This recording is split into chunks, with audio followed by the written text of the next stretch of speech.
The mic is hot. Let's break this down. They are setting a trap. That is the only way to describe what I am looking at. If you've been watching the news for the last 24 hours, you've heard the headlines. Water dispute, treaty obligations, diplomatic tensions. It sounds boring, right? It sounds like two neighbors arguing over a sprinkler system. Do not fall for it. This isn't about water. This is a hostage situation disguised as a weather report. Here is the reality they aren't saying out loud. President Trump just demanded Mexico deliver 200,000 acre-feet of water by New Year's Eve. That's 22 days from now. Or face an immediate 5% tariff on everything. Avocados, car parts, beer, your grocery bow. But here is the catch, the killer detail that nobody in D.C. is talking about. I checked the reservoir levels at Amistad and Falcon this morning. They are empty. I don't mean low, I mean bone dry. Mexico physically cannot deliver this water. It doesn't exist. So if you demand something that you know the other guy doesn't have, and you threaten to punch him in the face if he doesn't give it to you, you're not negotiating. You're looking for an excuse to throw the punch. This isn't a treaty review. It's an execution order for the Mexican economy. And the scary part, the paperwork is already signed. Let me show you what weaponized hydrology actually looks like. Okay, before we get to the panic, we have to talk about the history. And I know, history usually means it's time to check your Instagram. But stay with me, because this specific history lesson is currently threatening to double the price of your pickup truck and your guacamole in about 3 weeks. To understand why a 5% tariff is suddenly on the table, you have to go back to 1944. World War II is raging, the world is a mess, and down on the border, the U.S. and Mexico decide to sign a piece of paper called the Utilization of Waters of the Colorado and Tijuana Rivers and of the Rio Grande. Catchy title, right? But here is the simple version of what that paper says. It's a swap. It's a giant hydrological trade. The United States says, hey, Mexico, we will send you 1.5 million acre-feet of water every year from the Colorado River. And Mexico says, cool. In exchange, we will send you 1.75 million acre-feet from the Rio Grande every 5 years. That's the deal. We give them water in the west. They give us water in the east. For decades, this worked fine. Why? Because it rained. The rivers were full.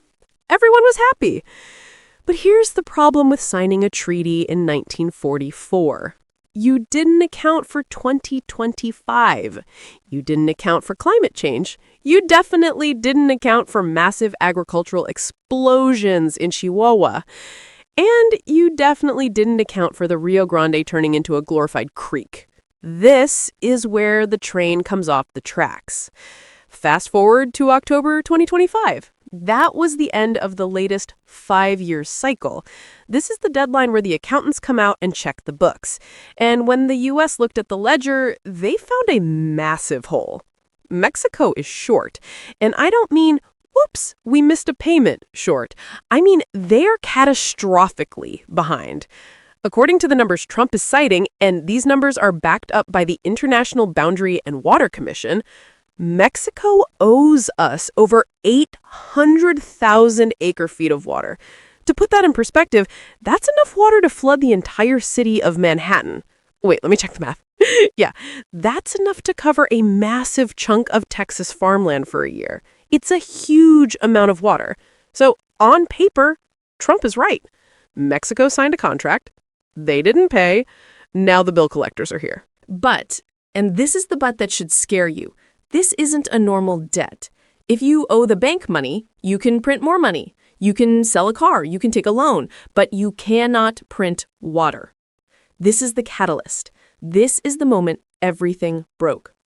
On Monday, December 8th, Trump didn't just ask for the water. He didn't ask for a plan. He dropped a bomb. He said, I want 200,000 acre-feet of that debt paid by December 31st. 22 days. Now, I know what you're thinking. I can hear the comments already. Good, make them pay. They are hoarding the water for their own farmers. Why should Texas farmers suffer while Mexico keeps the water, right? That's the logical reaction. That's the America first reaction. And if Mexico was sitting on a giant secret lake full of water, I would agree with you. If they were hiding the water in a vault like Scrooge McDuck, sure, send in the tariffs. But let's look at the actual data, not the political speeches, the hydrological data. I pulled the levels for the two main international dams, Amistad and Falcon. These are the bank accounts where this water is supposed to come from. As of this morning, they're sitting at roughly 30% capacity. Some local reservoirs in the Mexican basin are even lower, single digits. They're empty. You following me? We are demanding water from a stone. So when Trump says, give me the water or pay the tariff, he knows, he has to know, that the water isn't coming. Mexico cannot physically transport 200,000 acre-feet of water that doesn't exist down a dry riverbed in 3 weeks. It's physics. So that leaves us with the only other option, the tariff. And this is where the straw man falls apart. The narrative is, this tariff is to force Mexico to comply. The reality is, this tariff is happening because compliance is impossible. It's a trap. It's a setup. And the timing? It's brutal. December 31st. Just in time for the new year. Just in time to spike inflation right as we're trying to get interest rates down. And don't think for a second that the White House doesn't know this is going to hurt. You want proof? On the exact same day Trump tweeted this threat, he also announced a $12 billion aid package for U.S. farmers. Think about that. Why would you announce emergency aid for farmers on the same day you announce a victory for farmers? Because you know the blowback is coming. You know that when you slap a 5% tax on Mexico, Mexico is going to stop buying U.S. corn. They are going to stop buying U.S. soy. He's prepaying the damages for a war that hasn't even officially started yet. So here is the false hope. You might be thinking, oh, they'll work it out. Diplomacy, right? They'll have a summit. Sheinbaum will fly to D.C., they'll shake hands and extend the deadline. That's what usually happens. That's how the old world worked. But read the leak again. I have authorized documentation. Past tense. Authorized. The order is sitting there, signed, waiting for the clock to strike midnight on New Year's Eve. There is no summit planned. There is no negotiation scheduled. There is just a countdown clock ticking down to 0. And a dry river that can't pay its debts. So what happens when the clock hits 0? What happens to the price of your car, your food, and your wallet when the geo-visceral panic actually kicks in? Buckle up, because in the next part, I'm going to show you exactly how this 5% tariff works and why it's going to feel a lot more like 20% by the time it hits your receipt. All right, let's get into the gears of this machine, because if you don't understand how this breaks, you won't understand why your wallet is about to take a hit. I want you to imagine a scenario. Let's say you run a bakery, and you have a contract with your neighbor who runs a flour mill. The deal is, you give him free bread every week, and in exchange, every 5 years, he gives you a massive shipment of flour. Simple, right? But then a drought hits. Your neighbor's wheat field dies. He has no flour. The 5-year deadline comes up and you knock on his door. Hey, where's my flour? He says, I don't have it. My fields are dust. And your response is, I don't care. If you don't give me the flour by midnight, I'm going to burn down your house. That is exactly where we are. Trump is the baker. Mexico is the neighbor. The burning down the house is the 5% tariff. But here is the catch-22, and this is where you almost have to feel bad for Claudia Sheinbaum. She is stuck in a vice grip that would crush anyone.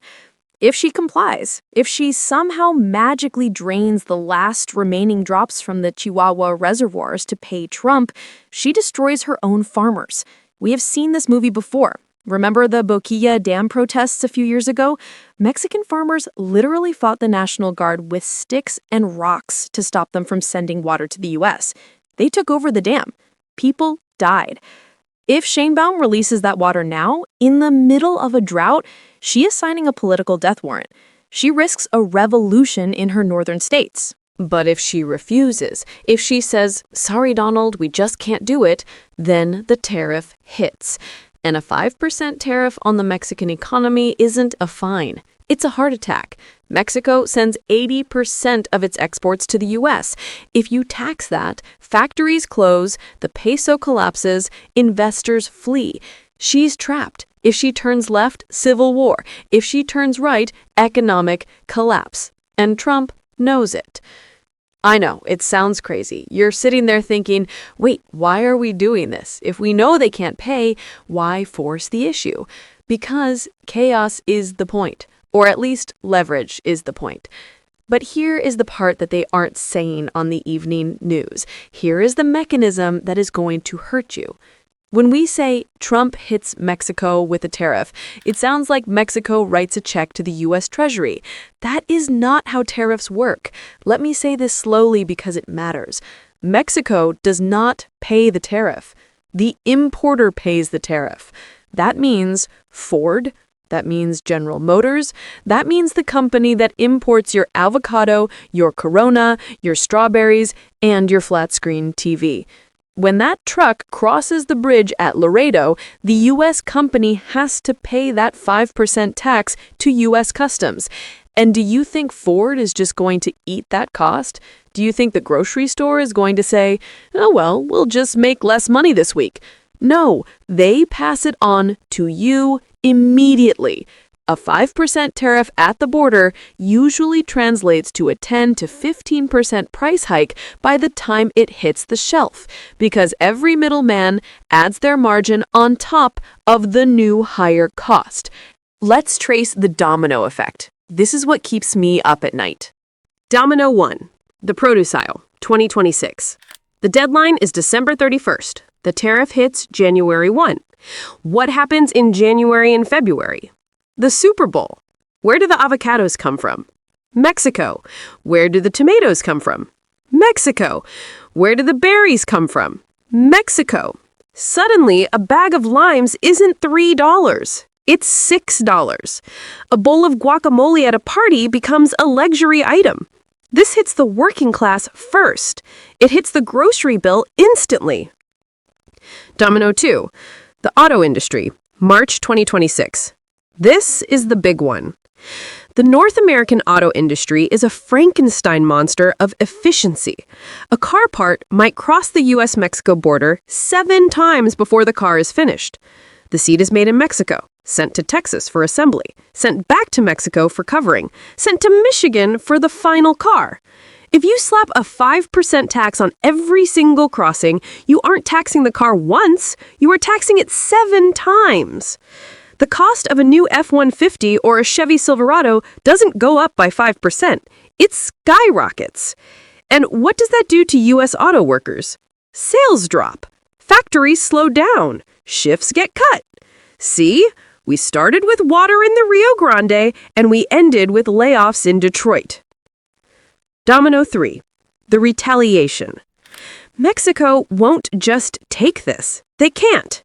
If we tax them, they have to tax us back. They will target U.S. corn. They will target U.S. dairy. That $12 billion aid package Trump announced, it won't be enough. If Mexico stops buying U.S. yellow corn, the price collapses. Iowa farmers go under. So now we have angry farmers in Chihuahua and angry farmers in Iowa. We are looking at a point of no return. Usually in these trade disputes, there is an off-ramp, a way to save face. But look at the calendar, December 31st. There isn't enough time to build a pipeline. There isn't enough time to negotiate a new treaty.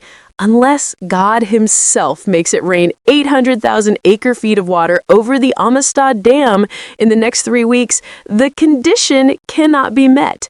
The trigger is pulled, the bullet is in the air.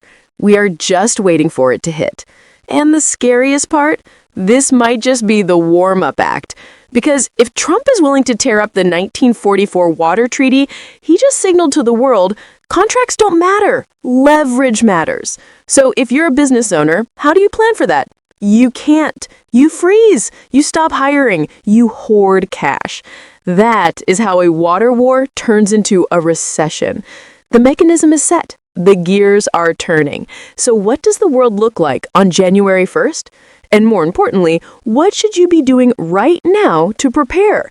Because waiting for the government to fix this is not a strategy. Let's talk about the fallout and the future. The mic is hot. Let's bring this home. So where does this leave us? We've looked at the trap, we've looked at the math, and we've looked at the ticking clock.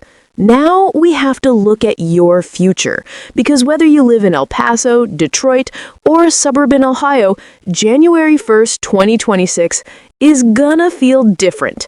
Let's play out the scenarios, and I'm gonna be brutally honest with you, because nobody else will be. Scenario A, the miracle pivot. This is the best case scenario. It's the Hollywood ending. In the next 20 days, Sheinbaum and Trump cut a backroom deal. Mexico admits they can't send the water, so instead they pay cash for wet. They agree to fund a massive desalination plant in California or Texas, or they agree to buy a huge amount of U.S. natural gas at a premium price to offset the debt. Trump declares victory. I got us the best deal. The tariff threat vanishes and the markets breathe a sigh of relief. Is it possible? Yes. Is it likely? No. Why? Because Trump doesn't want cash right now. He wants to show strength to the farmers, and Sheinbaum can't afford to look weak to her own people. Scenario B, the ugly truth. This is where I'm placing my bets. December 31st comes and goes. The water doesn't flow. On January 1st, the order executes. The 5% tariff goes live. At first, it's quiet. You don't see it at the grocery store on day one. But by mid-January, the headlines start. Ford halts production in Michigan due to supply chain costs. Avocados hit $5 a piece. The Federal Reserve, which was planning to cut rates, suddenly pauses. Inflationary pressure, they'll call it. Mexico retaliates. They slap a 20% tariff on U.S. corn. Suddenly, we are in a tit-for-tat trade war that drags on for 6 months. The economy slows down. The soft landing becomes a hard crash. Now, zoom out. Let's look at 2030. Because this isn't just about this one treaty. This is the canary in the coal mine. We are entering the era of resource wars. For the last 50 years, we fought over oil. For the next 50, we are going to fight over water. The 2030 vision is a world where free trade is dead. Instead, you have resource blocks. If you have water, you are a king. If you have food, you are a superpower. We are going to see supply chains shrink. Companies aren't going to build factories in Mexico just because labor is cheap anymore. Not if there's no water to run the plant. They are going to move back north, back to the Great Lakes, back to where the water is. This is the beginning of the great reshoring, but it's going to be painful. Prices will be permanently higher. The days of cheap, globalized goods are ending because the planet simply can't support the logistics anymore. So, what do? I'm not a financial advisor, I'm just the friend who reads the fine print. But here is the playbook I'm using for my own family. 1. The pantry hedge. Don't go buy a bunker, that's silly. But if you eat a lot of fresh produce, or if you love specific imported goods, stock up on the non-perishables now. Olive oil, coffee, canned goods. If the trade war kicks off in January, these prices are going to jump. Treat your pantry like a savings account. Buying a bag of coffee today is cheaper than buying it in February. That's a guaranteed return on investment. Big ticket pause. Thinking about buying a new car or a major appliance? If it's made in North America, buy it now or wait a year. The auto market is about to get chaotic. If the tariffs hit, inventory is going to dry up and prices will spike. If you can wait, wait until the dust settles. If you can't, move before December 31st. Cash is king. Again, if inflation spikes because of this, interest rates stay high. That means credit card debt is going to get even more expensive. Pay down what you can. Liquidity gives you options. When everyone else is freaking out because their variable rate mortgage just went up, you want to be the one sitting on a pile of cash, ready to buy assets on the cheap. Listen, I know this is heavy. The news wants you to be scared, so you keep watching. I want you to be prepared so you can stop worrying. The world isn't ending. It's just changing.